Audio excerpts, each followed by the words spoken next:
Welcome back, folks. Today we're talking baseball with the All-Star break being right around the corner. What's going on? Who's trending and who still sucks? We're going to jump into another Mount Rushmore episode and we're going to talk about our NFL schedule analysis. Buckle in to your mid-July episode because this is Box Scores and Bourbon. Look at the box scores. Box Scores and Bourbon. We check each other's box scores and scores online. Baseball Box Scores. So football, baseball, basketball, soccer, hockey. Box Scores and Bourbon. MLB All-Star Game takes place next Tuesday, July 16th in Arlington, Texas, home of the Texas Rangers. I've got some issues with the MLB All-Star Game. Yeah, I know. I love baseball. Baseball is my love. And, right there above scotch, cigars, my wife. There are a few things I'd like to change about the game, and here they are in no particular order. First, we need to bring back the players wearing their own jerseys.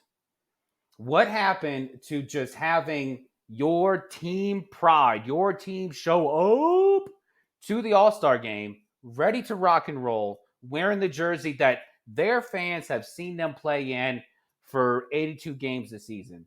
We need to bring that back.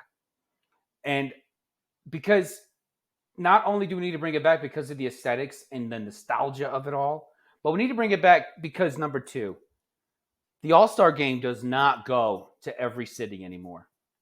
The New York Mets from the year 1964 until 2013 did not host it one time, yet 18 different teams hosted the All-Star Game at least twice. It took, I'm not a mathologist, but I don't know, that seems like 55 years between the team being able to host an All-Star Game. That's way too long. We need to just go on a rotation. Screw the whole thing of like, oh, well, which city should get it? Which city has the best bid or whatever? I don't care. These fans deserve to see their hometown player be able to play. And number three, if we are going to have an All-Star game, we need to have an All-Star game. I'm tired. I'm sick and tired of being sick and tired of having every team having to be represented. This is the MLB All-Star Game. This is not the MLB representation game, okay? I don't need to see a Colorado Rocky, okay? I don't need to see a Chicago White Sox, okay? Why are the White Sox on this squad? Except Garrett Crochet, because, he deserves it. He's earned it. But we don't need someone from every team in the MLB All-Star Game. It doesn't make any sense.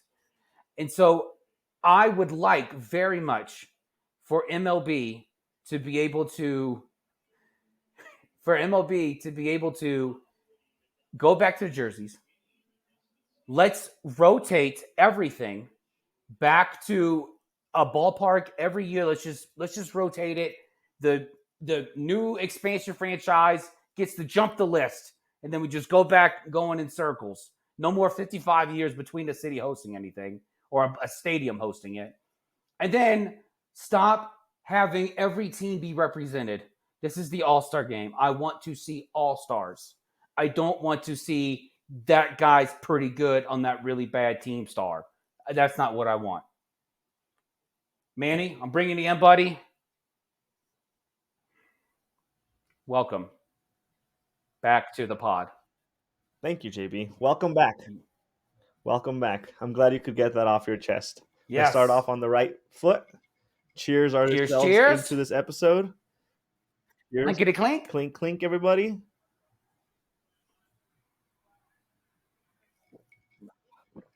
And before I dive into my counter argument for you, tell me what you're sipping on this episode. During this episode, we're gonna change things up and tell people what they're experiencing with us. Yes, I am drinking a Glenlivet 12-year Founders Reserve. This is one of my favorite scotches in the world. I love it so much. If I was a dictator, I would make all of my subjects give me this scotch right here. Yes, and I am smoking EP Carrillo Maduro cigar today. This is what I will be lighting up. Nice. Yes. What are you drinking, man? Nice.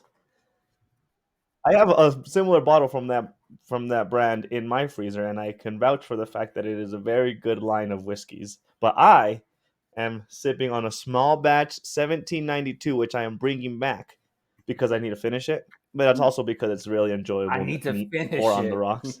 I like. Well, I do. I don't. We don't waste whiskey in this household. I don't know Well, about why your would you even household, but we don't insinuate waste whiskey. such a vile Well, thing? only because you were laughing at the fact that I said I need to finish it. But it is a great it's a great sipper for sure. I like the full batch instead of the small batch. It has I think it's Yeah. a little bit smoother, not as rough to the palate. But the small batch is still very good, very easy to sip on. So that's what Nice. I'm drinking today. And on my counter argument to you, JB, your uniform thing, I hate to say Oh, it, you but I would. like the uniform changes, especially if they're gonna, especially if they're gonna be changing it every All Star game. Because then, let's be honest, the All Star games, the Pro Bowl, all the games for all the showcases for all the leagues are a showcase of just good good sport. It's not supposed to be a competitive. There's not supposed to be a competitive factor. So you're just gonna end up getting a one of a kind, unique game for one of a kind, unique season. They change up the jerseys every single year. So if you get your hands on an 2024 All Star jersey, odds are nobody else is going to be able to get that for the future years because they're going to be changing them up every year. So I like the fact that they have unique jerseys, and it's not the only it's not the only sport that does that. Every sport does uniforms that are not following their Yeah. respective teams. I like it. It brings a different taste to the show, which is what it is. It's an entertainment show. I know sports are an entertainment as a whole, but the All Star games are in their own thing, just for entertainment purposes. So why not bring a level of uniqueness to it? And the what was your second point? You want the I want the the cities to be players rotational to on a constant rotation. yeah. A constant I mean, rotation. Yeah. yeah, that's right. Yeah, your third point was the players getting voted in. The city rotation, I don't. There's some cities that I would just not want to see hosting a game. You really want to see the Oakland A's if the rotation was happening? I You want would to see love the for the Oakland All-Star A's game to have been in hosting an All Oakland Star this game? year. And That would have been awesome. I would That would have not been have awesome. no. That sounds Trivia painful question. to What's everybody the one involved. city that has not hosted an All-Star game? Nope. Why Vegas? would Vegas host an All-Star game? Well, because the They A's don't are even go to part of Oakland. Vegas now. Okay, I don't know. so what's the one city that hasn't hosted? The one city that hasn't hosted the All Star game, if I'm I asking you had to guess, would it be? I want to say Cincinnati. They've been Cincinnati in for the some league reason. since the 1776. Since they signed the Declaration. Yeah, but since the new format, I don't know. They've been in forever. I don't know. I'm taking wild guesses here. I have no It's clue. like it's East Coast Oakland. It's Tampa Bay. Okay, that I almost said Tampa. I almost said it Tampa, but felt I like went with had the oldest experience team at in Tampa Major League Bay. Baseball. Yeah, I almost. I don't know. I did honestly almost say Tampa. I should have trusted my initial gut. The newest Thanks for the franchise trivia. or the oldest franchise? I'm gonna go with the oldest one.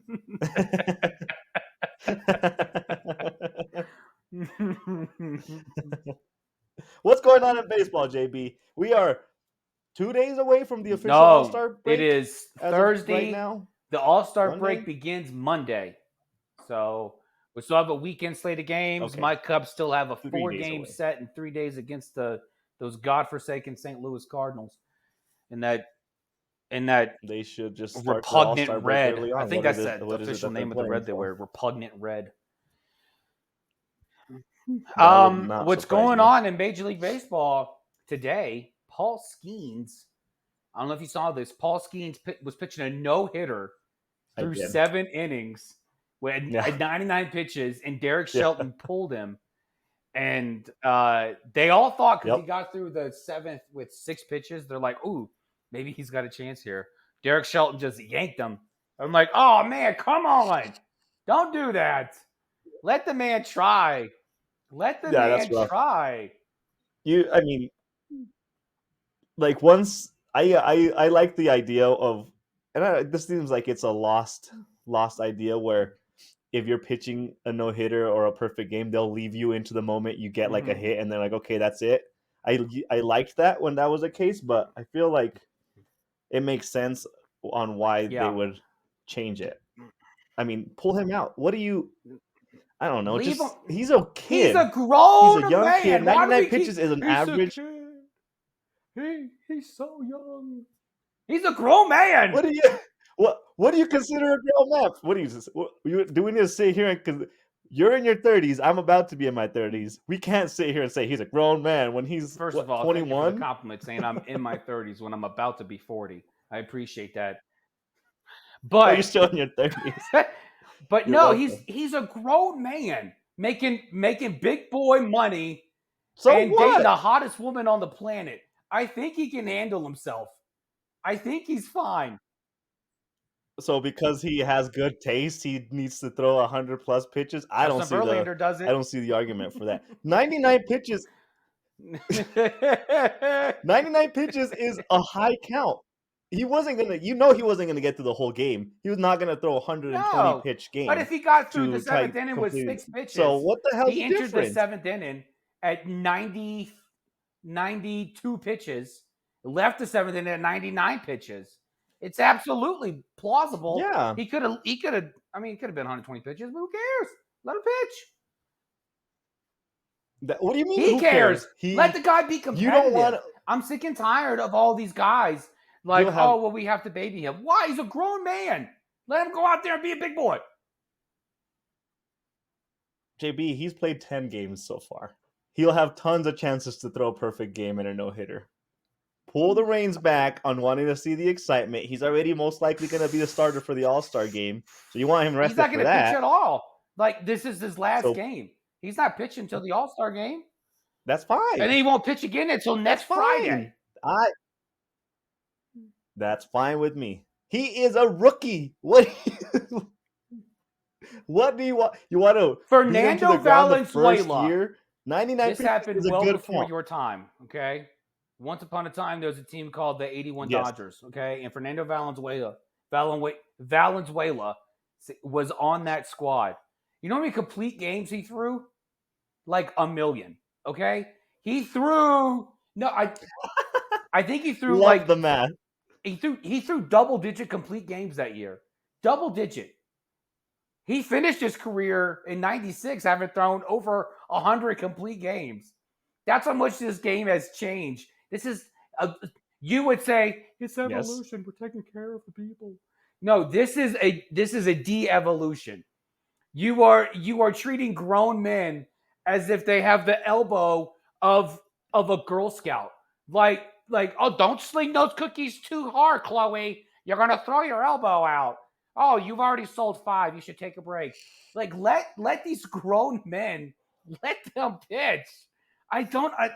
99. There was a time 99 pitches wasn't nothing. Nolan Ryan used to eat 99 pitches for breakfast. And now, okay. and nowadays, an average starter throws 100 pitches. So you pulled him right at where you should have This pulled is him. why What pitchers is get the hurt problem? because they're not What is the conditioned anymore. This is why they're like always like, oh well, he's hurt. Really, you're gonna sit here and tell me he's not conditioned anymore? Do you think he needed When the he was extra at pitches? LSU, he pitched on short days rest. He pitched deep into games. I believe, and the national in the College World Series, he threw 120, 130 pitches. No problem. This dude was selected Number Okay, one that's overall. fair. July 9th, 2023. Sure. He was named to the All-Star team July 7th, 2024. That's less than that is just shy of a whole calendar year. And now you're going to sit there and tell the man, sorry, Sweetums, I need you to sit down because your elbow's precious. Like, no, just let him play. Well, I'll need to check. First off, I'll need to check the college baseball setup. But last time I checked, they don't play 162 games in college. So that's He's the not one playing reason you need to 162 preserve him for the games. longevity. He pitches Not 30 times a year. well, you understand my point. No, you I don't. understand It doesn't my make point. any You sense. get where I'm coming from. If he was Cy Young, then yeah. Like, he pitched every day. Like, I don't. I'm just it sucks to not see it play out. But 99 pitches out of the average 100 when you know he wasn't going to finish the game. There's no way he was going to finish the game. What is the difference? Preserve the kid just to take you off one more time. I don't see a problem with it. It's fine. You want to hear what's not Garrett fine? Cole getting that in the last month overall the Yankees are by far the worst team in baseball, tied with your favorite White Sox for the worst record.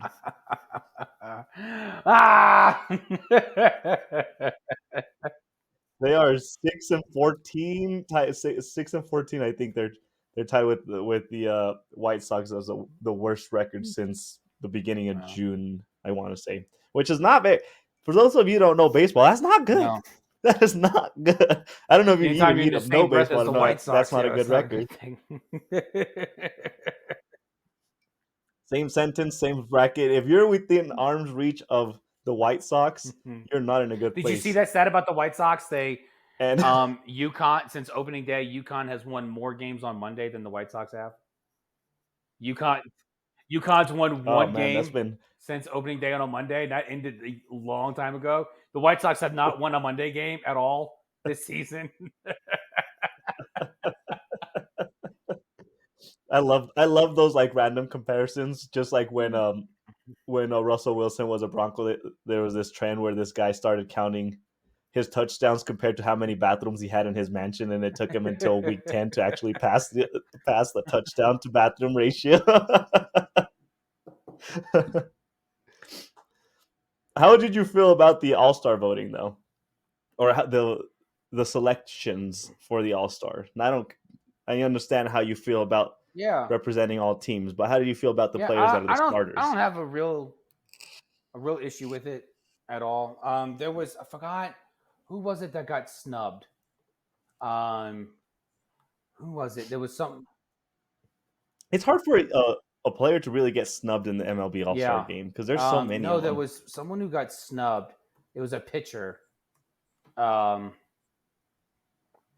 just saw it the other day. I can't remember. I don't know. Yeah, I wasn't following that. Well, what I will say caught me off guard was the fact that Cleveland, out of all teams, led the starting roster with 5 Philly starters. Did. No. Well, yeah. No. On the AL side, yeah. Dude, yeah, that offense is starters, hot right now. I mean, it's been hot all season. So true, but I didn't think their players were like that. I just thought they were clicking in a very. I haven't been following Cleveland probably as much as I should have, but I thought their players were just clicking as a whole unit, not necessarily having all-star caliber players. But at the same time, when it comes to the all-star voting, is it not just pretty much a popularity contest? Let's be honest. Yeah, I think it was George Kirby. George Kirby, the pitcher for the Mariners. He was the one that got snubbed and didn't end up making it. But I mean, we always have the late additions because people are hurt. But yeah, I will say there's a non-controversy. We're just trying to make it a controversy. There's a non-controversy of. We call those hot takes, JB. Hey, Trigger. My dog's walking in here with his extremely long toenails. The whole thing with Pete Alonso being the lone the lone all-star for the Mets, and Brandon Nimmo and Francisco Lindor didn't make it. Their stats, all three stats, are almost entirely identical. I don't know what the controversy is. I don't know why they're trying to make a hot take out of this. It doesn't make any sense. But yeah, who cares? And it's the This Mets. goes back to like not. You know Your what? If we all-star have to voting choose is from Pete Alonso, Francisco Lindor, and Brandon Nimmo, okay, who are all having down years right now, then why on earth do we need anyone from the Mets? We don't need anyone. You know what? I mean, out of the three, I would always pick Pete Alonso anyways. Out of the three, if I Yeah. had to choose one, and like I just said, it's a Yeah. popularity contest. Yeah, I would choose him anyways. I get people if the game was happening in Cleveland, which by the way hasn't happened since 2019. If the game was happening in Cleveland, I could see Lindor making it just so he makes the return. They're like, oh, let's just pick Lindor to go over there.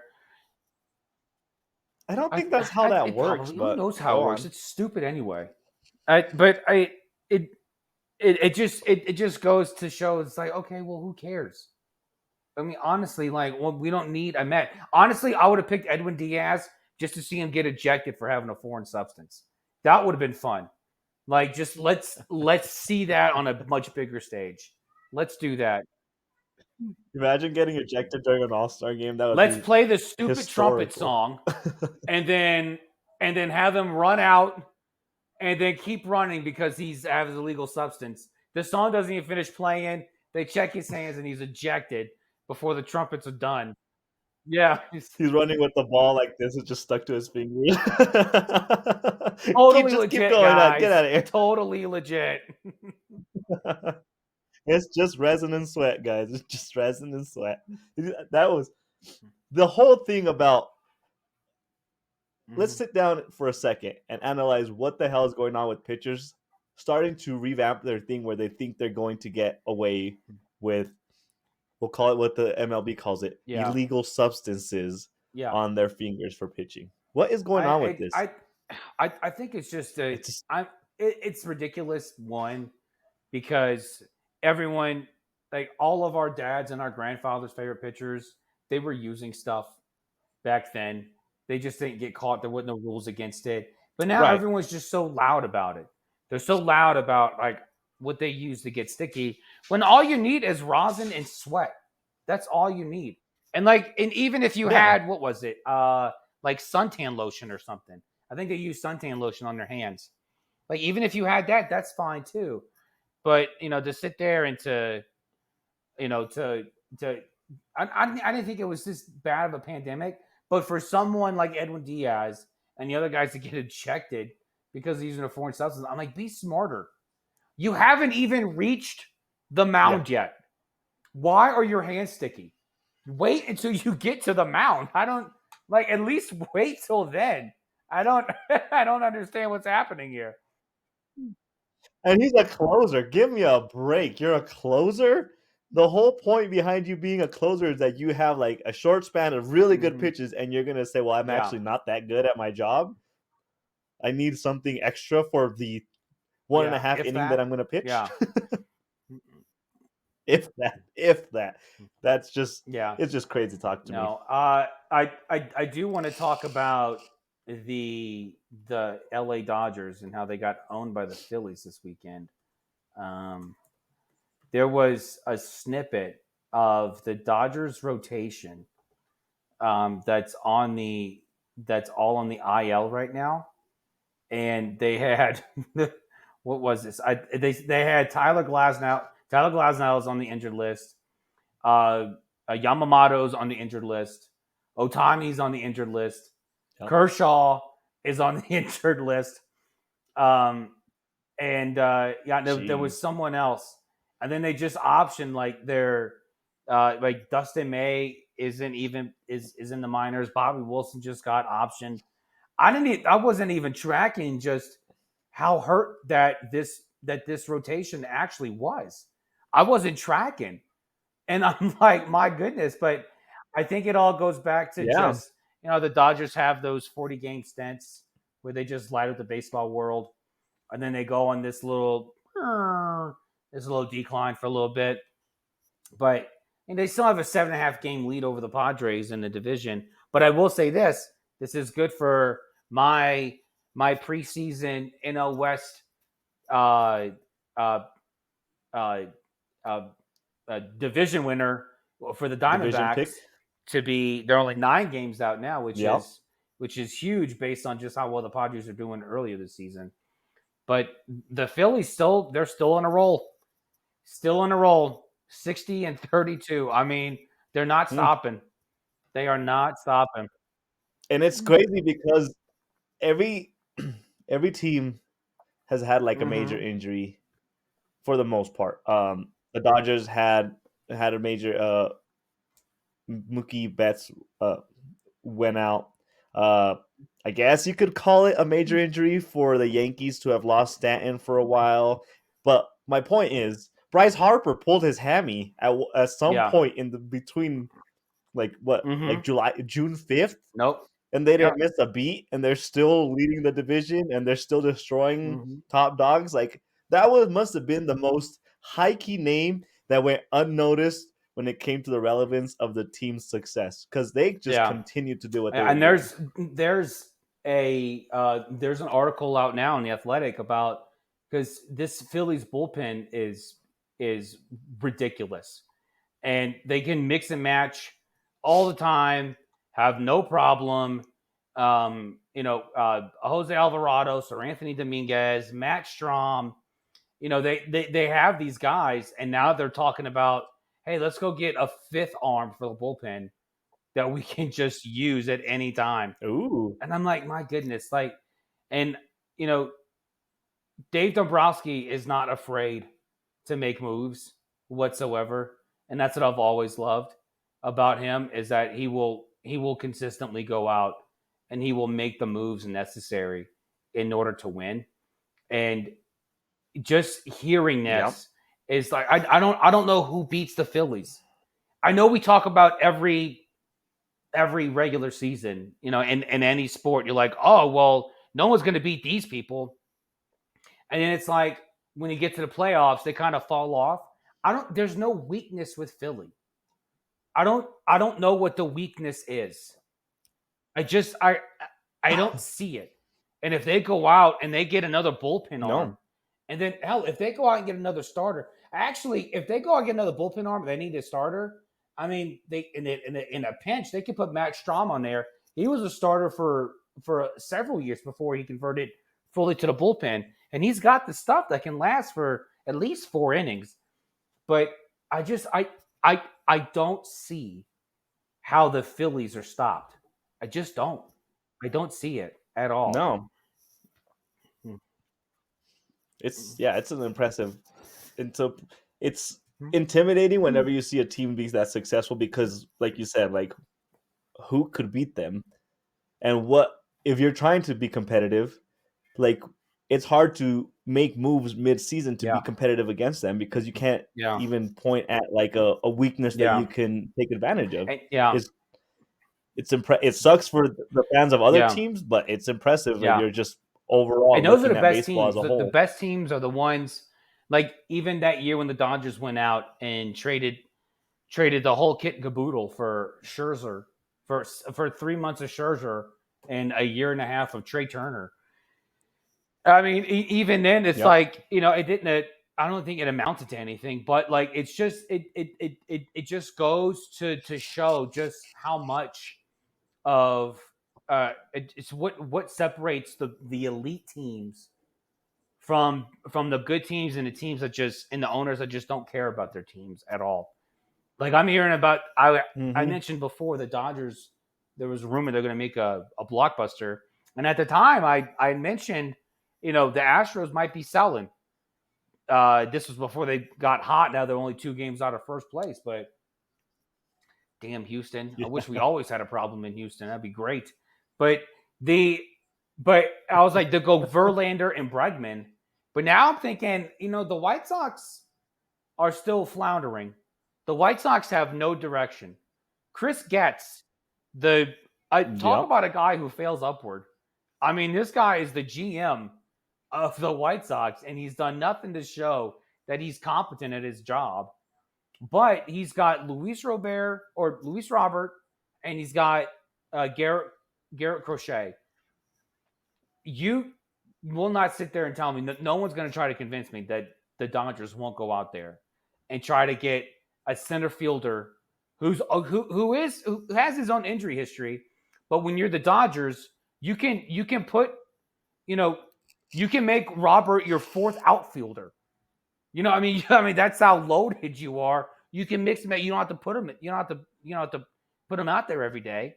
And then getting Garrett Crochet, talk about a boost to the rotation. They need a boost to the rotation. So it's not hard for me to see that the Phillies and the Dodgers going out there and making some real noise at the deadline. And then not to mention Alex Anthopoulos with the Braves. He's going to do something. He's not just going to sit back. Winning the top wild card seed is not his dream. That's not what he's here for. He's here to chase down Philly and to win that division. That's what That's what he's here for. And I'm really excited to see what he does, because he's proven the last 2 years, whoever he gets, they're going to be stars in October. This was going to happen. True. I mean, overall, now that I'm fully invested since 4th of July has come and gone, I'm fully vested in baseball because that's all that's going on right now. There's not a hype behind the race to October or October as a whole, but man, it just feels like from all the action that I'm seeing from all teams that are competitive, I feel like these playoffs are going to be some grindy playoff series across the board on both sides. I feel like it's not going to be a shortage of Game 5 and Game 7s across the board, just because I understand. I'm saying this as we just finished saying how the Phillies, we don't see who can beat them, but it just feels like they're going to be so competitive that it's just going to be a grindy overall postseason. I'm looking forward to it. It seems like it's just going to be an exciting October. Yeah, no, I'm excited for October too, but I get real excited. You're always I'm excited for October so. The moment that the World Series is over, and I'm like, I can't wait till next October. Yeah. But I'm really interested to see what happens at the trade deadline. I'm very curious. I want to see how much the White Sox just devastate the entire roster. I'm interested to see what the Marlins do. I'm interested to see what Oakland does. I don't think there's going to be a player that Oakland keeps. I think, if I'm Oakland, if I'm Oakland leadership, I'm sitting there saying it's going to take 4 years for them to get to Vegas. And that's if it happens. That we forget that's not even a guarantee. There is nothing that's been guaranteed about the A's becoming the Vegas franchise. Nothing's been guaranteed yet. No, last I checked, the mayor was still fighting the funding. Well, because behind the teachers the are like, no, this money needs to go elsewhere. And so there's nothing guaranteed. Yeah. They could play Sacramento. They could play in AAA ballparks. They could be honestly, what I could see happening, this is a little bit of a tangent, maybe the Oakland A's become like a traveling baseball squad with the Savannah Bananas. And then the Savannah Bananas end up like, oh, look, what? Oh, Vegas, you want us? Okay, well, we'll play in Vegas. And then the Savannah Bananas are the 30th MLB franchise. There's no expansion. Oakland just dissolves, and it's the Vegas Savannah Bananas. It's the Vegas Savannahs. That's all it is. But no, so I'm interested to see, like, if I'm Oakland ownership and just in front office, and I'm not giving them any credit because they deserve no credit because they're morons. But if I am Oakland, if I ran Oakland, I would sit there and say, okay, this is what we're going to do. We're going to trade off every possible piece we can trade for. We're moving to we're moving out of a stadium where 8 people show up. We're going into a stadium where only 5 people fit. And so now let's load up our farm system with as much as we possibly can. And they've got some pieces they can move. They've got some pieces. Like if I'm Sure. if I forget who the head, it's not Billy Bean anymore. I forget who it is. But if I'm Oakland, no, The manager for the A's? GM. If I'm the GM of Oakland, I'm Oh. sitting there saying Mason Miller is available, and you can have him, but you're going to have to move heaven and earth to get him. Okay, let me stop you for a second because you're saying sell everybody for the most part and rebuild and whatever. However, I'm you saying wanna restock tie that it up farm in a system. nice Do little what bow. the Cubs did 2012, 2013, 2014. What they did was But what have they been? My argument is, what the hell have they been doing in the last 5 years? Because their highest paid player was making like $1 million a year, which was by far Yeah. the lowest salary for a single player in a single team. I hear So you. if they haven't been rebuilding their farm system this entire time, what else do they need? They're saving all the money. They have no major players. So what is it that they're waiting Well, for that's to rebuild that's the big their farm caveat, isn't system? it? Like they're what is the Oakland A's farm system? They've traded everyone. Let me see what their farm system ranks. Because I wouldn't be expecting much out of it because I don't, as a whole, I just don't see any kind of clear direction they're not for that that bad, organization. Manny. Okay, at they're all. 25th. Okay, so look, out of 30, they're Oh, not out of last. 30? Whoa. So here, so and but that's the big caveat, isn't it? Because Oakland had they over the course of the last 20 years, they've had Tim Hudson, they've had Mark Mulder, they've had Barry Zito, they've had Jason Giambi, who they just let walk. They had Johnny Damon, they had Terrence Long, they had who is that? Miguel Tejada, the third baseman. They've had Sean Murphy. They've had Matt Olson.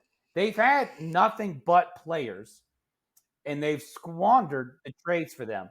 And That they they didn't want didn't to pay wanna for pay. them, and they've squandered the trades for them. The big caveat is, like, you're going to Right. have to get your head on straight. Screw on your head right.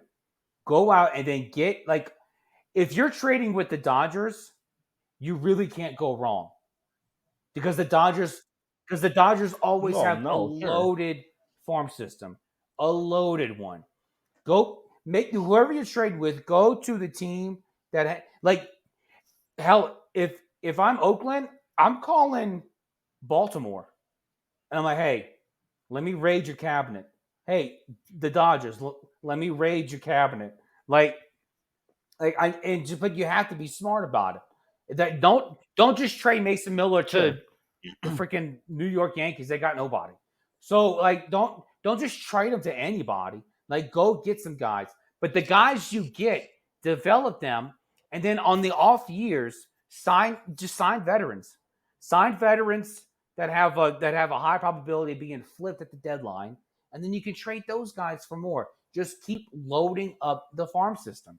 Keep loading it up. But this time, the hope is once they get to Vegas, they're going to make so much, they're going to make money hand over fist that now it's going to be to a point where, okay, if we're actually changing this franchise, if we are reinventing what this franchise is, then we need to be able to be a serious one. So before, Well, that I'm is telling the you, that's the caveat. that we expect the A's to be a serious franchise, and nothing has proven or pointed at the fact that they're ever ready to get serious. That is, that's the problem. So, and it's a shame too because Oakland always has great players. They always have fantastic players on their team, and they just let them walk. They trade them for nothing, and it's sad. It's really sad because all you're doing is watching. Even the Marlins. The Marlins do the same damn thing. The Marlins do the same thing, except the Marlins, when they make trades and they draft, they get these really great players. And but it's the same as Oakland. They draft them they trade for him, and then they trade him away. And it's like, what are we doing here? Why are you not giving your city something to be excited about? And I know I talked about in the monologue about having every major league city have host the All-Star game, and I still stand by that because these fans deserve better. They just do. Because even if your team is crap, at least they have All-Stars coming into your city. You get to see these players that you're undoubtedly already switched allegiances and you're rooting for someone else. And you're like, oh, sweet, I get to root for Julio Rodriguez. I never get to watch him because I'm on the Eastern. I'm in Cuban time. So like now I get to watch him play in Miami. And so but to go back to the trade, I'm excited to trade deadline. I'm excited to see what happens. I really hope my Cubs don't decide to blow it up or become sellers. I'm sick and tired of it. It's been 8 years. It's been 8 years since they went to the World Series, and it's been 7 years since they were taken seriously. And so from 2018 till last year, it's been a dry spell. It's been nothing. There's nothing to be excited about. And now, I mean, look, it looks like they're about to sweep Baltimore. They're up 8-0 now in the bottom of the 8th with one out. They're about to sweep one of the best teams in Major League Baseball, like the best team in the American League. And so it's like, okay, well, maybe this will generate something. Let's go out. Let's go buy. Let's go bring in some new toys. No, I don't see it. That's what happened last year, though. They did the same thing last year. The same thing last year. And then Jed Hoyer went out and he bought. I can't say getting Heimer Candelario and Jose Cuas. That's not really buying, okay? All right. I wasn't really too stoked about it. The fact that they brought players in, that's exciting. But just like this team is not built to sell. This team is built to win. It's built to win. Let me break some bad news to you. Let me crush your soul a little bit. Maybe I won't crush your soul a little bit. At the beginning of when we started talking about baseball, I talked about how the Yankees and the White Sox were tied for the worst record since the beginning of June. The fifth worst team in that time frame is the Cubs. Every bad team gets a spurt when they can beat a good team on any given day. That it's not a tell of their entire season. I think we need to be realistic about what a team has going on. If you're the fifth worst team in baseball going into the All-Star break, do we really think that the option is buy more players? Because all I'm saying is that they were bad for 2 months. They were 17-9, and then May and June, I wish never existed. Okay, I wish I was dead, and then I was miraculously raised back to life. But they've won 5 out of the last 6. It was their first 3-game winning streak since April. It was their first back-to-back series win since what happened? Oh, what the hell? Keep going. This is the first back-to-back series that they've won since I think since April. Is that and if they win tonight, this will be their first sweep, I think, since April. Like it's not like, and so like, and if they win tonight, this would be 6 out of the last 7 they've won. That the goal was to be able to win the division. I get that, and the Brewers are still the Brewers, and I hate it. But the wild card is 3 teams now. And before tonight, they're only 3.5 games out. 3.5 games out of the last wild card. And now, I mean, you can make the case that you're really going to have the chance to win 2 of those because either Philly or Atlanta is going to win that first wild card because of the Anaylsis is so stacked. But if you're that close, like, why are we not trying? Why are we not trying? And I'm really sick and tired of teams, especially Jed Hoyer, like sitting there saying, well, we're not quite there. But I'm like, imagine a jolt to your squad if you went out and you're like, you know what? I know we're 5 games under right now, but I'm gonna go out and I'm gonna get the best hitter I can get. I'm gonna I'm gonna go get a guy. I'm gonna go get Vlad Guerrero, and I'm gonna bring him in here. Like, imagine just the jolt that brings to a squad, how that changes the clubhouse culture. And I get these are grown men; they should be doing their own thing anyway, regardless. And they seem to have been. They've woken up against Baltimore, which is a fantastic thing.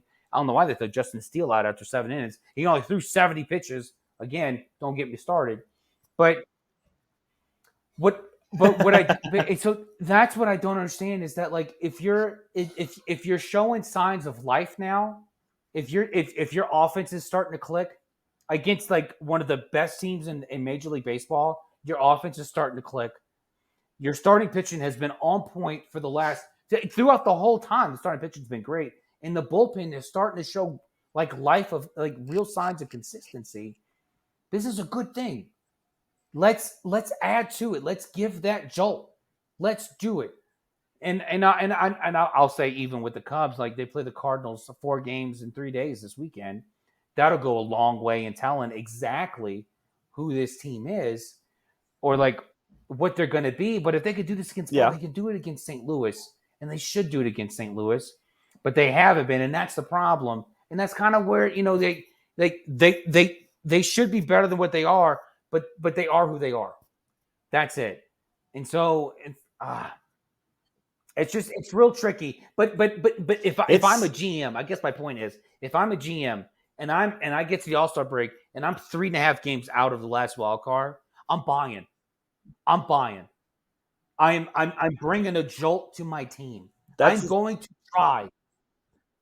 That is hard. That is so hard to buy into, because you don't want to sell your farm system, bring in an exciting player or a really good batter because you think you've got something going, just because you're caught up in the moment of catching lightning in a bottle in June.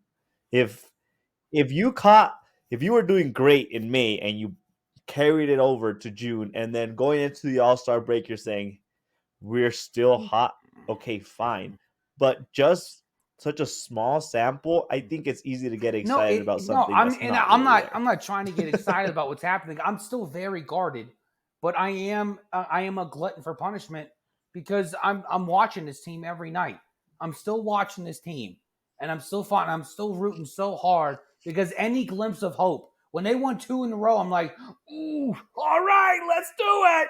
And they still had 2 more games against Baltimore. And I'm like, but how realistic is it? And then they win yesterday, already clinched the series. And like, maybe they can sweep. Maybe they can. And it's just one of those things where maybe because I've been a fan for so long and I see the outlook, I take more of an like, I'm a realist, but I take an optimistic approach to it, because I'm like, I can see human nature. And being able to see if there's signs of life with my team, if I see that they're grinding and they're trying and they're not quitting. Okay, what happens? I have the second best farm system in baseball. I can dig from the deep recesses of my single A squads, of my low A squads, and still trade those guys and bring in valuable pieces. Why wouldn't I do it? Why wouldn't I do it? And if I'm a GM who says I want to be like the Dodgers, then okay, well then you have to trade people. You have to trade prospects to be like them. And I mean, just get into the playoff door. Just get there. See, that's the point that I was waiting to be able to make. Are we really striving to be the last team to get into the playoffs? Is that really the goal? I understand the goal anything is to can happen win, once you're there, but you can't win if you're not a part of the dance. But we know the landscape. If I never ask my wife out, well, then I'm never going to get married to her. Even if I think I don't stand a chance. I asked her, I got into the door. That's it. Here's my access. Here's my access now to show just how valuable I can be to her and how great we can be together. It's the same in sports. Just get in. True. Get in. The goal is to not just get in. That's not the goal. The hope lies in getting. Right. The hope in winning lies in being in. The goal is to win everything. And so, but if you're, right. if you're not going to buy unless you're unequivocally like the best team or like one of the best teams, then when are you actually going to get there if you're not going to actually take those risks? If you're not going to take those risks, you need. I mean, I don't have anything against the risks. My argument would be take those risks during the off season, based off of what you see your team as a There's a whole. case that could be made for The that. middle Yeah. of the season excitement, it's not. It's a hard sell for me. It's just a hard sell for me to do that when you're a middle of the pack team where you're Mhm. not here nor Yeah. there. You're not being competitive all the time. You're not Yeah. completely Yeah. at the And bottom of the barrel. It's just a and that hard makes sell. sense. It's just a That hard makes sell for me to perfect jump on board sense. with. And it tracks because if you're not going to be aggressive in the offseason, you're not going to be aggressive at midseason. It's not going to happen. Like the Dodgers spent $1 billion in the offseason. $1 billion. Literally. And now they're like, Literally hey, $1 billion. who are the two best players we can go get now? Like it's just it's a matter of cultivating a culture that leads you to go do these things. And I'm saying if not, but at some point, Right. you have to take those steps. You're not gonna your if your mindset is like Jed Hoyer, when you're just like, oh well, if we can, like, I'm just gonna be conservative. I'm gonna buy who I can buy at the price level I want to buy them, and then see how this team does. Then I would argue that your goal is not to win the World Series.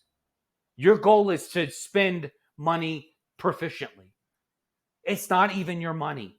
You're the fourth wealthiest, like most valued franchise in Major League Baseball, top 10 in all of sports. And you're going to be conservative with your money when you can't be. You just can't at some point. And I'm not just talking about the Cubs, I'm talking about all these teams.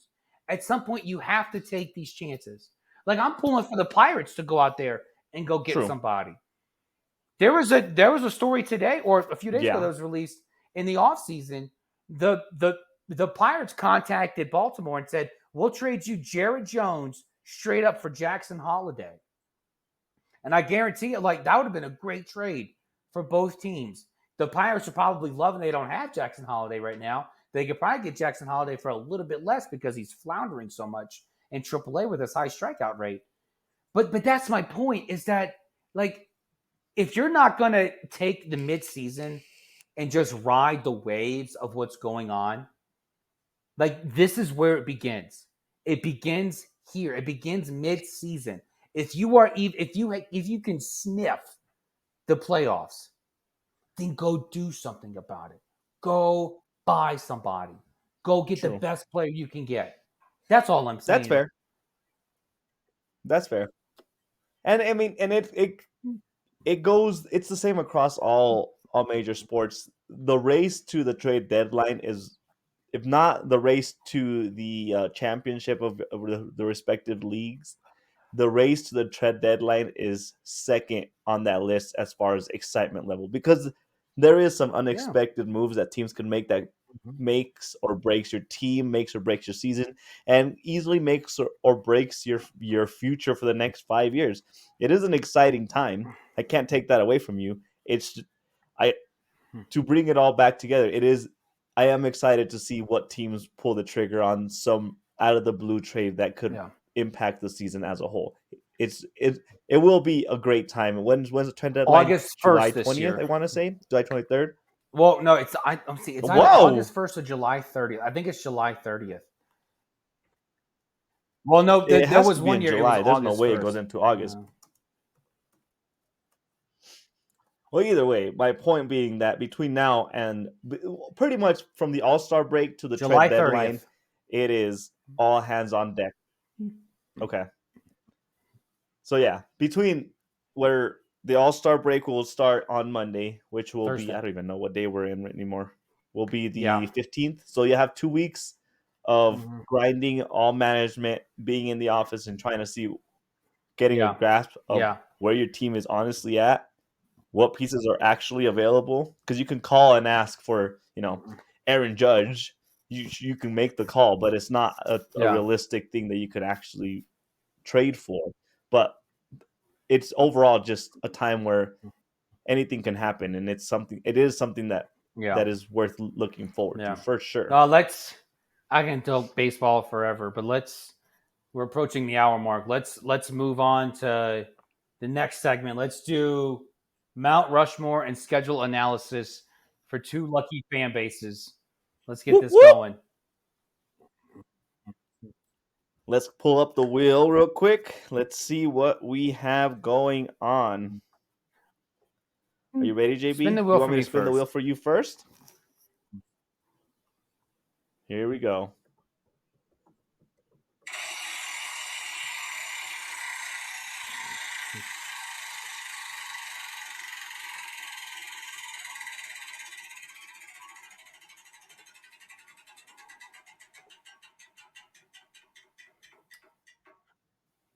My What number is your is 15. number?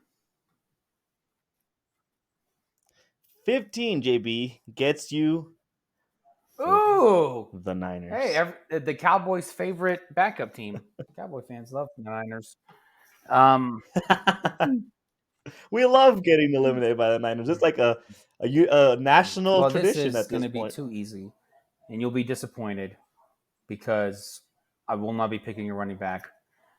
I'm going to. I'm not that big of a fan of I know there's a running backs. back that rushed for 100 yards once in a game, and I know you go crazy for him. If Christian McCaffrey is not on your list, well, I get am ready to log logging off right I'm going to go in no particular order, but this is a story. now. Right. Let me say, It is Mount Rushmore doesn't have George ranks. Washington's It's just obviously 4 number one heads. on Mount Rushmore. So anyway, I am going to this. I'm going to preface what I'm about to say, but this is a storied franchise. There are many routes I could go with this. Yes. But to me, I think there were 4 clear-cut candidates for the Niner Mount Rushmore. I'm gonna. Considering the history, I'm It's surprised George you're saying Kittle. it's so easy to pick them. It's Deebo Samuel. No, it is Joe Montana. Yeah. The entire offense. Kyle of the Shanahan. 2024 Niners. Joe Montana, 4-time Super Bowl champion. Okay. That's Steve Young, easy. 3-time Super Bowl champion, although only Okay. one of those was with him as a starter. I'm going to go Ronnie Lott, Sure. who is arguably he's one of my favorite defensive players of all time. He played like I wish defensive backs played today. They just played with no regard for the health of the person that they were hitting, and they just knocked the ever living crap out of a man. Ronnie Lott would instill fear. I would argue say like the most, I guess, after Ronnie Lott, the one guy who was the scariest was probably Brian Dawkins, only because he spoke parcel tongue to footballs. But I would say Joe Montana, Steve Young, Ronnie Lott, and who was that receiver? Can't remember his name. Oh yeah, Terrell Owens. I'm kidding. Jerry Rice. Jerry Rice is going to be number 4 on that Mount Rushmore. Now, I could have made the case for Bill Walsh, who was single-handedly one of the greatest innovators in NFL football. I could have made a case for Frank Gore. I could have made a case for Terrell Owens too. Could have. But that's if only if those other 4 never played for the 49ers. But I would have had a major issue, even though there's a major connection between Terrell Owens and the Cowboys and whatever. I would have been upset if you could consider him even he's not even like an honorable mention. He's just like, I know up there in the just, kind of, far reaches of Niner fandom. There's people out there. Yeah, there's people out like there the who well-known love names of T.O. them. They love T.O. And I'll never forget, it was 2000, the 2002 NFC divisional playoff game against the Giants. The Giants are up by, I think, 17. And I forgot who it was that made a comment, but Terrell Owens just washed him off and said, look, it's only the third quarter. The Niners end up winning that game. They came back and they won that game. I'll never forget that. He really was. He was a He badass. really was. He had the person. He was the definition of a wide receiver diva. He set the definition for wide receiver being diva, but he had good reason to be able to talk smack. But Joe Montana being as great as he was, Steve Young following yes, Joe Montana was a tall order in and of itself, and he ended up just crushing it anyway. I envy the Niners having that problem. Well, it's like the Packers. I envy the Packers going from imagine having to trade away your starter to Rodgers to Jordan Love. Like that's okay, but here's the difference. Here's the difference of why I envy the Niners more, because they had to trade away Steve Young they had to trade away Joe Montana because they had Steve Young on the bench ready to go. Like that is a problem that I wish we could regularly have in the Cowboys. You have to have in the Cowboys franchise in order to be like the Niners. Anyway. Hey, why are we taking jabs over here? I'm taking my shots when I can the Niners. And then so you have Steve Young having to follow Joe Montana, and then Jerry Rice being one of the hardest workers ever. Yes. Like seeing his off-season workouts, they make me want to vomit, as if I got heat exhaustion and muscle fatigue just by watching him do what he did. So, and he just worked hard. He didn't want the camera attention. Maybe back in the day he did, but he was not flashy wide receiver that wanted all the attention. He just worked hard, did his job at the best level that anybody would ever dream they could, and then he just won games and killed it. Yeah, it's an impressive. But that's it, though. That is my.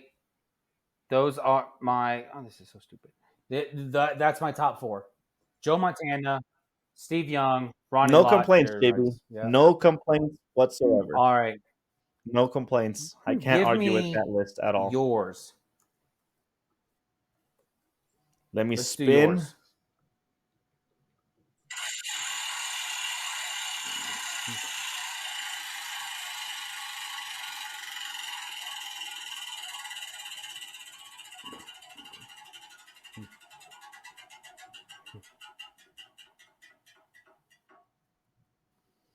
JB, my number is number nine. Your team, Manny, is the great and storied Carolina Panthers. Historical.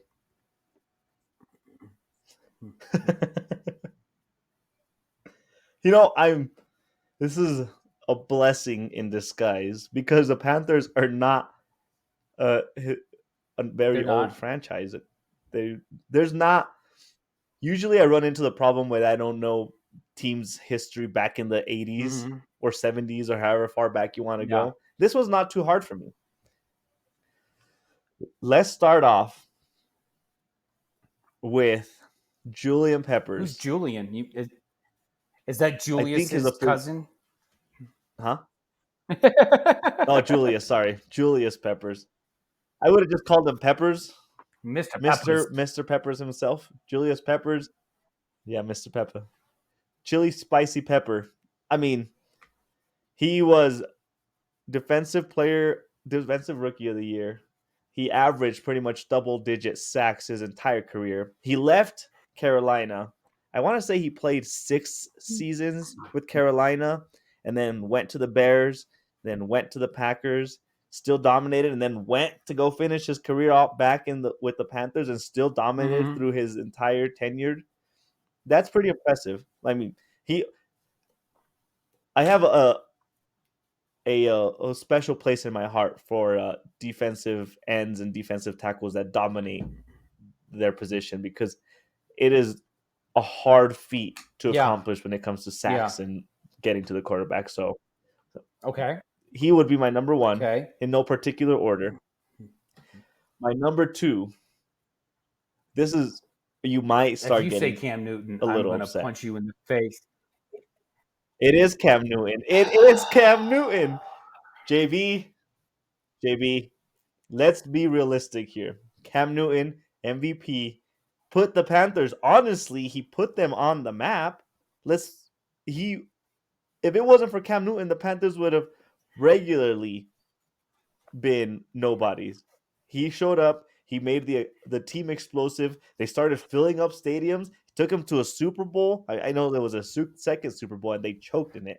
But either way, he was the best quarterback they've had That's in a not saying long a lot. time. That just means they had really terrible quarterback play. Okay.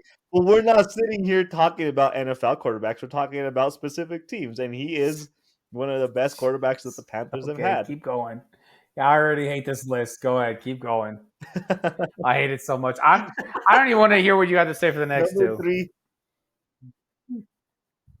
I think you'll be okay. I think I'm ripping off the band-aid real quick in the middle of the list, and then you'll have time to recover. Number 3, I want to go Okay, with you should Steve go with Smith. Steve Smith. Yeah, yeah. Yes, I will go with Steve Smith. He was a 5'9" receiver for us average You're still height taller than me. people that dominate. Yeah, well, I'm also 5'9", so I'm taller than you. That doesn't make me any better. But he played the wide receiver in a he.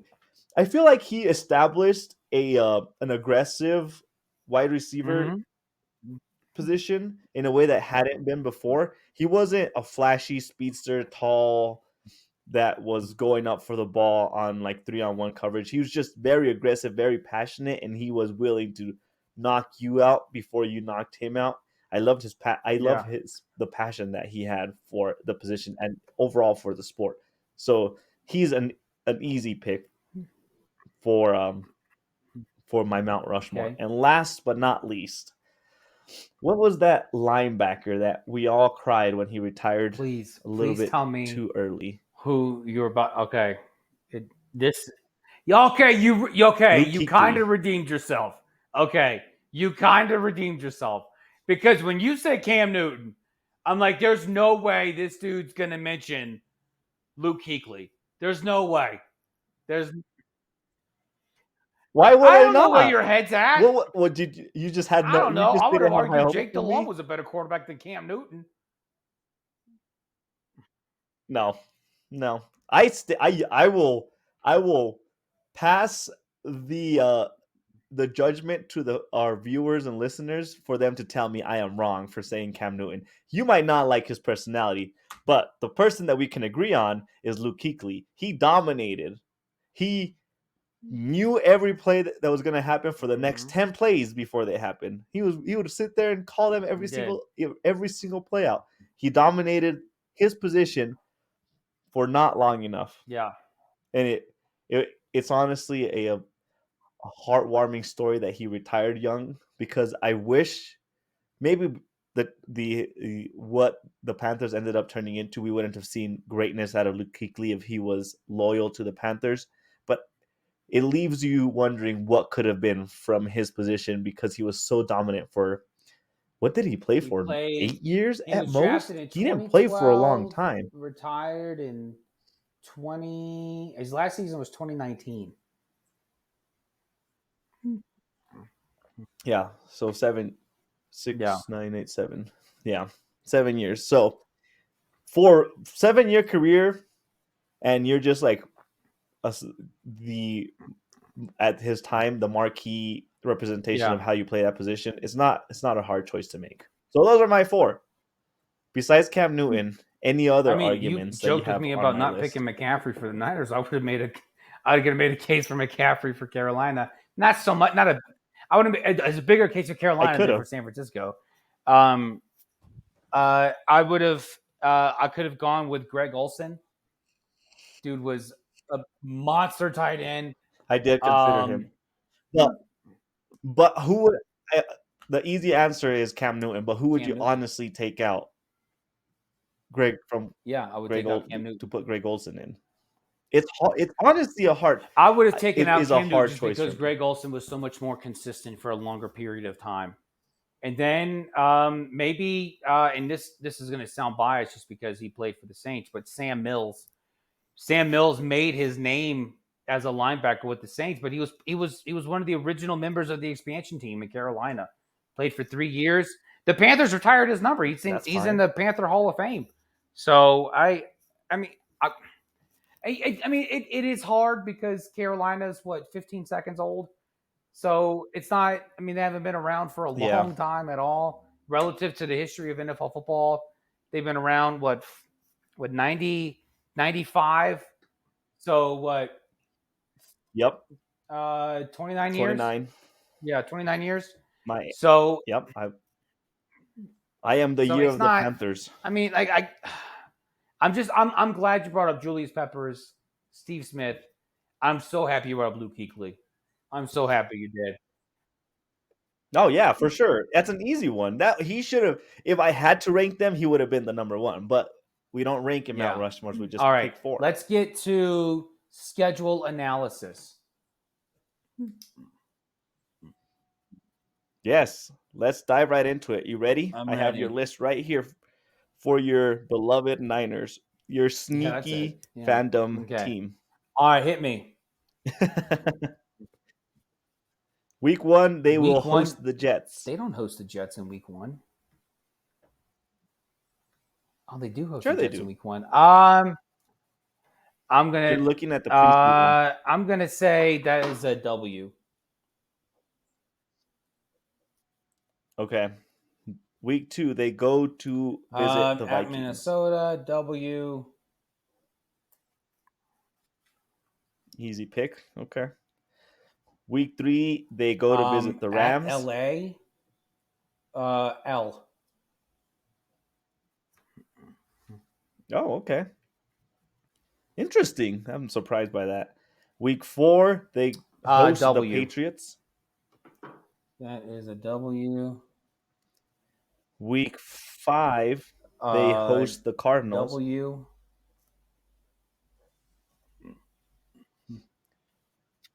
Week 6, they go to Seattle, play the Seahawks. I'm gonna say L. I can't say enough Whoa. about Mike McDonald and his defense and what he's going to bring to that Seattle. And we keep talking every time there's a team that plays against Seattle, we continue to have the same argument. Is year 1 of pretty much a rebuild of a team, but we'll keep going.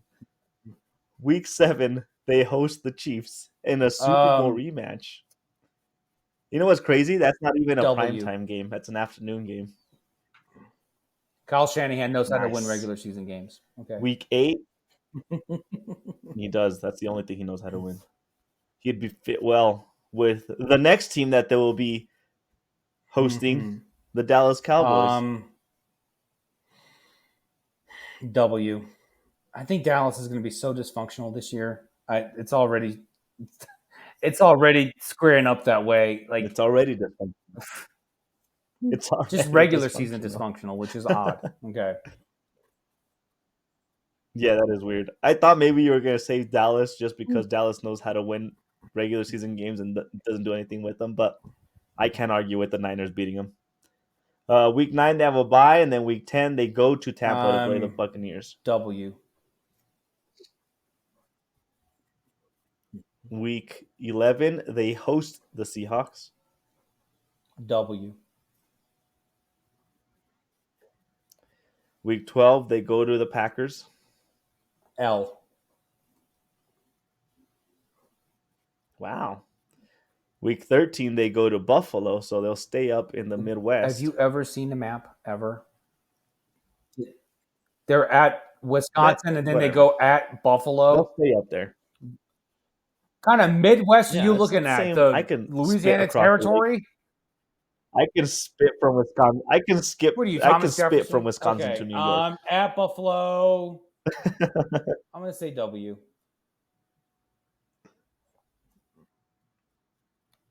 And week 14, they host the Bears. That's hard. The Bears. Because I don't know how much they're going to win by.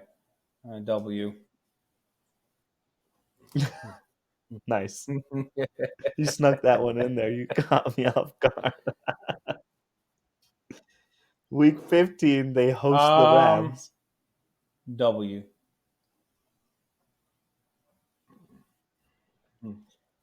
Week 16, They go to That's a Miami. W. Week 17. Ooh, another rematch. They play L. Detroit. Are they in Detroit? Or Wow. okay, L. They host Detroit. Yeah. Does it matter?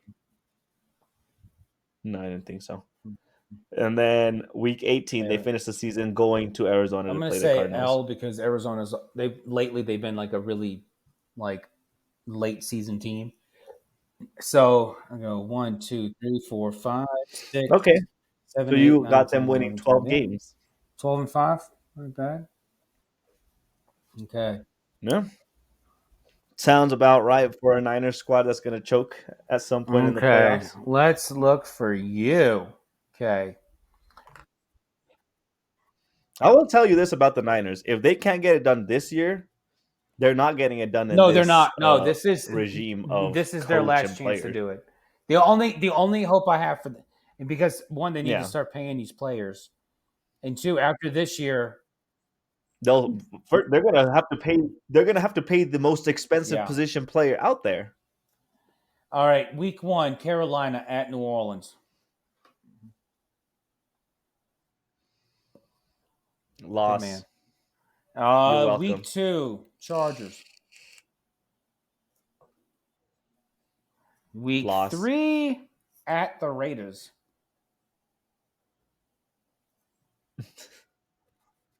I know how you much do. you think I hate the Raiders, but I will give How the Raiders how the win. generous of you. Carolina loses. Week 4, Cincinnati. Another loss Okay. for the Panthers. 0-4, baby. They're No surprises. oh yeah, that's right. Yeah, they're 0-4. I gave a W to the Raiders because it was habit. Week 5 at the Bears. It is a loss one for the Raiders. At the Bears. What was that? Okay. Ooh, they'll beat the Bears. That's going to be Week an interesting 6, matchup. Atlanta. Sneaky pick. I think they Ooh, beat okay. Atlanta. Now they're at the Skins. Washington. Where? You know Oh, what I meant. Oh, you mean the Commanders? I'm gonna start calling them the Aunt Jemimas. Okay, they're at Washington. Washington, got it. A battle of a bust QB versus a rookie QB. I think the rookie QB figures out how to beat Okay, them. so L. Okay, Panthers at Denver. Yep. Oh, who is Denver? They're the Broncos. I'll give the Panthers the win. So the Broncos win. It's not what I meant. The Panthers Yes. win. Okay. No, the Panthers win. I mean, The not Panthers at, win. they host New Orleans. I'll say New Orleans sweeps What the a good Panthers. man. You're Host the welcome. Giants.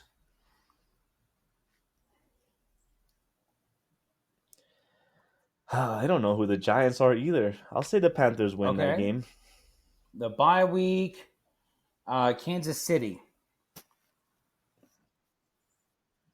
Chiefs win. Okay. L for the Tampa Panthers. Bay. I love Baker in Tampa. Okay. Panthers lose. And at Philly. Ugh, as much as I... What week is this? Is week 14. Week 10?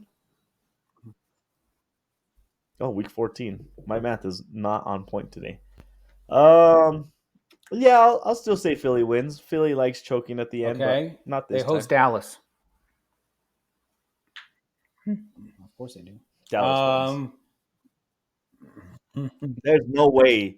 If Dallas loses to the Panthers, I might give up on Dallas this year.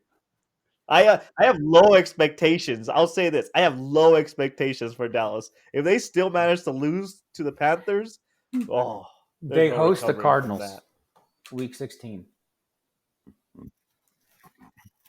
I don't know who Yeah, Okay. the Cardinals will win. At Tampa Panthers and at lost. Atlanta for the last 2 games.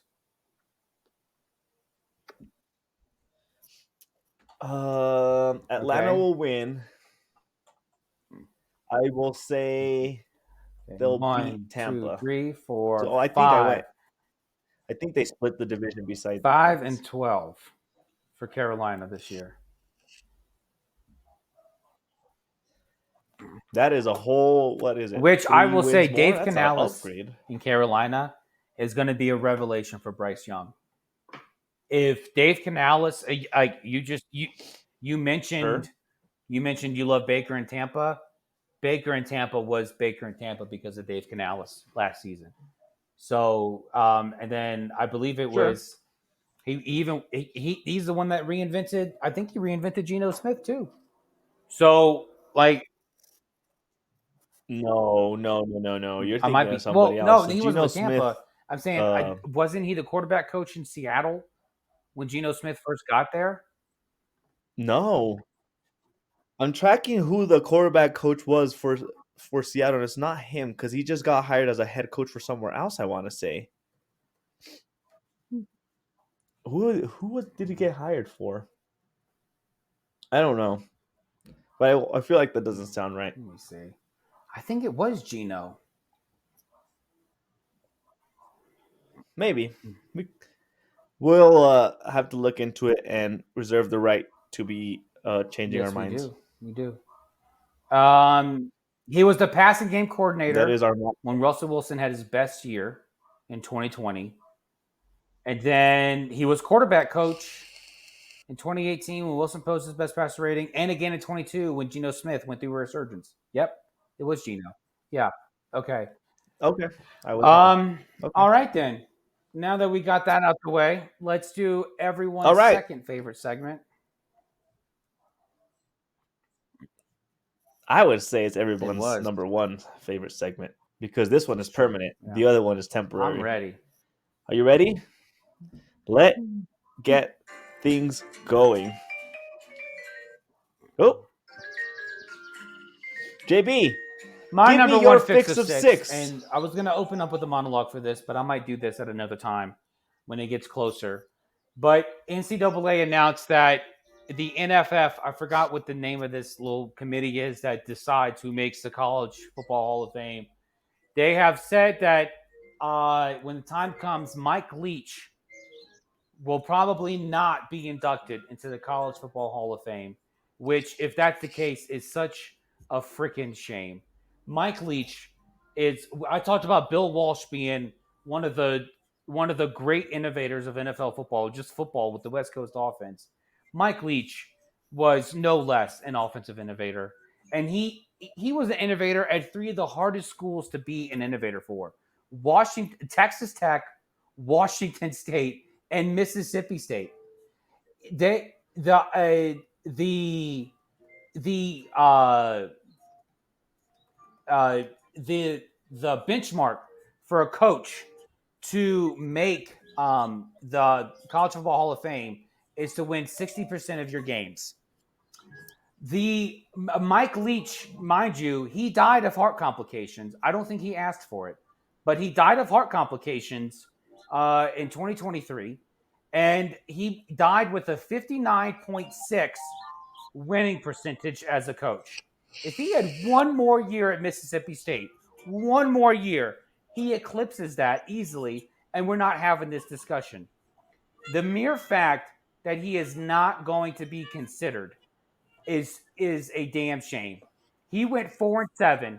He went seven and Yes. six, and then they ended up finishing 9-4. He went 8-4 really because he died before the bowl game. Zach Arnett took over, but he did nothing but get better but it made Mississippi State better. And if he doesn't die from heart complications, he has 60% win percentage. Mike Leach needs to be in it.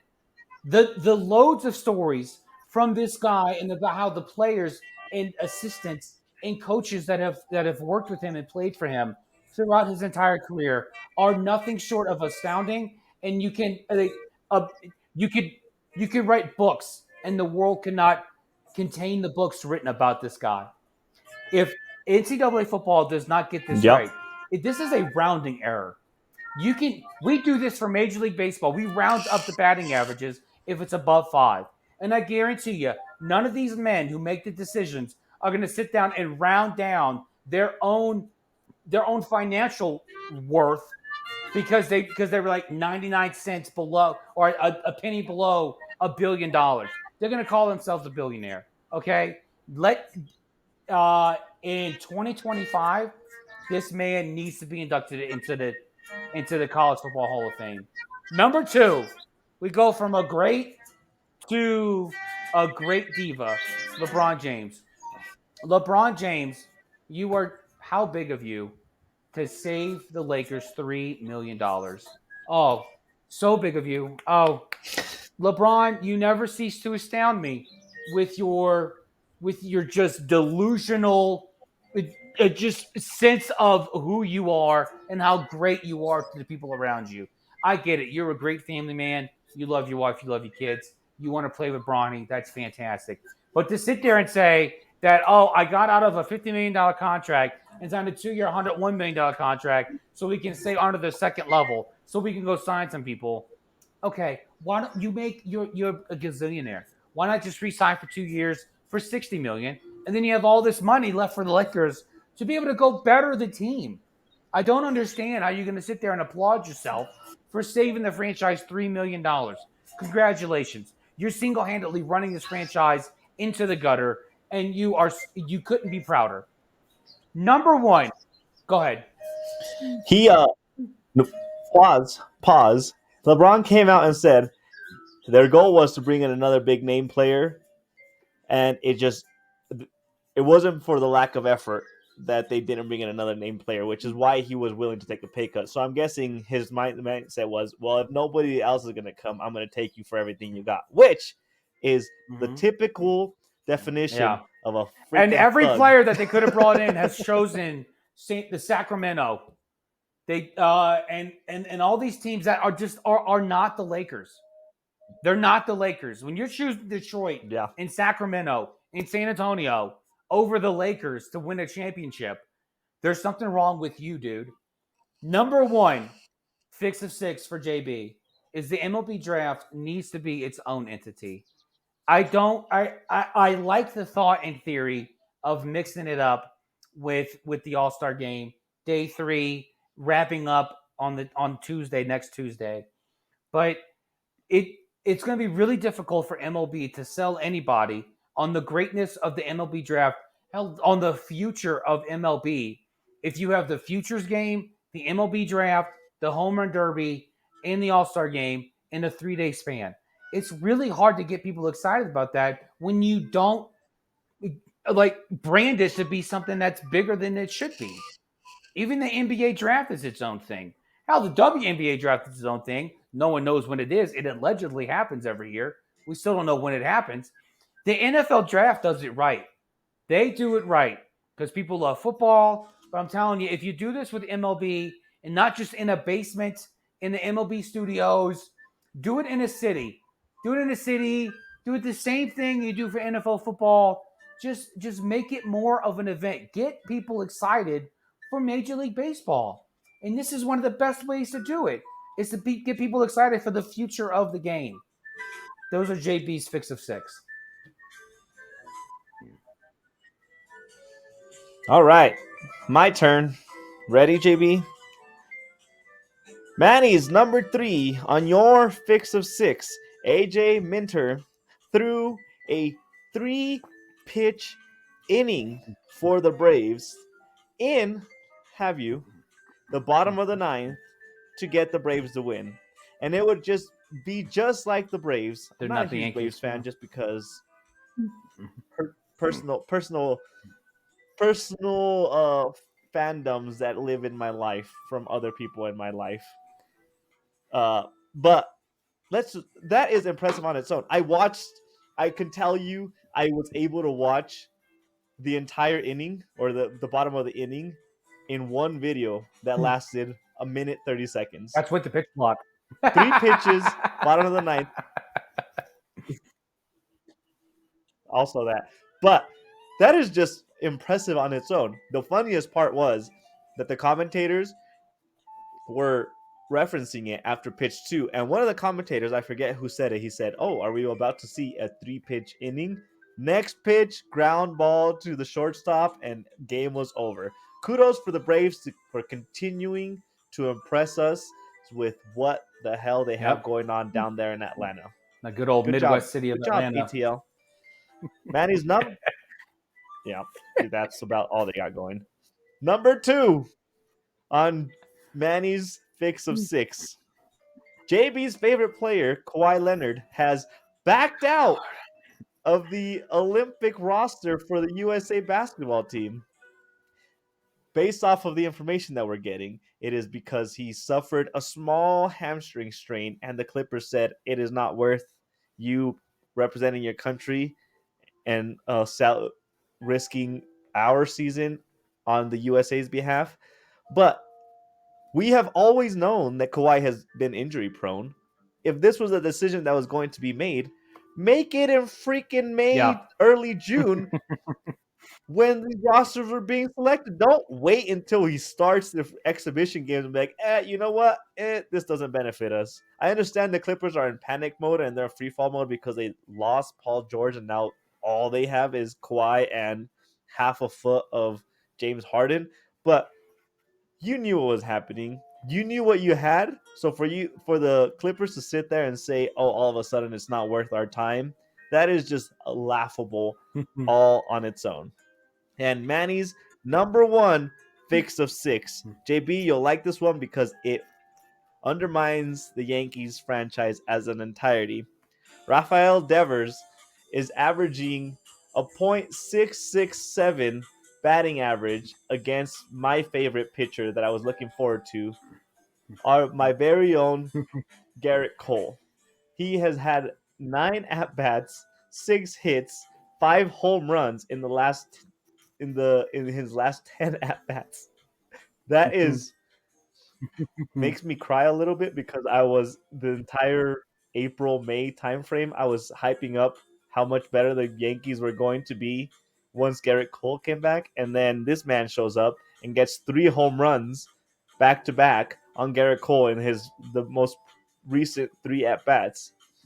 I don't know if Aaron Boone needs to just walk this guy whenever he's up against Garrett Cole, or throw some off-speed pitches. Do something to be competitive against the man, but you cannot allow one single player to be breaking your franchise when the Yankees are going up against their arch nemesis, the Boston Red Sox. So that is my frustrated fix of 6, JB. That Midwest comment was a joke because you believe that Buffalo's in the Midwest. And then for Devers is 27 years old. This dude is in his prime. He is on pace to have his single-handedly his best season ever. And his batting average balls in play is not far off from his career. His career is 316. He's at 328 this year so far. He's already got 21 homers. He's going to outpace his I think his career high is 33. Is that what it is? 38. He's going to get more than 38 homers. It will happen. And he may end up becoming a 300 hitter. But, I mean, this dude is worth every penny of the $300 million that the Red Sox paid him. And kudos to the Red Sox for they just keep playing baseball. They keep reminding the world, hey, we're not going anywhere. We're still very much here. So, Yep. There are only, I think last time I checked, there were only 3.5 games or 4 games. And after the Cubs just swept the Orioles, maybe the Red Sox can make it interesting right now. The Orioles are kind of in a slump. The Yankees have been in a slump. The Red Sox, they're not in a slump. They're winning. They're winning.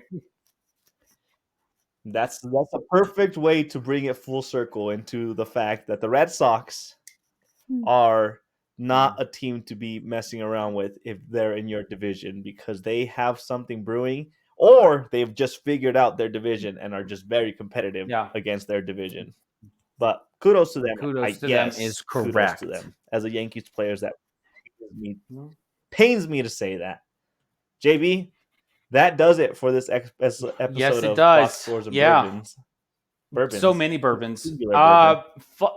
Listen to us on Spotify. I'm gonna figure out this thing with the RSS code or link to be able to do it on other platforms. Please be patient. Listen to us on Spotify. Watch us on YouTube. We're trying to reach 100 subscribers and followers on both platforms by the end of 2024. Please keep on listening, watching. We're putting out content on TikTok. We love the questions. We love even the mean comments. Those are my favorites because you think you're being mean, but you don't know me that well or at all. If you think that's going to razzle me one bit, keep commenting, keep disagreeing with us. It brings me a lot of pride for us to be the only ones that are right in the room. It won't be the last time. And then just follow us on Instagram as well. Instagram and TikTok at BSB Sports 24. And until then, folks, cheers. Cheers, everyone. We'll see you on the other side.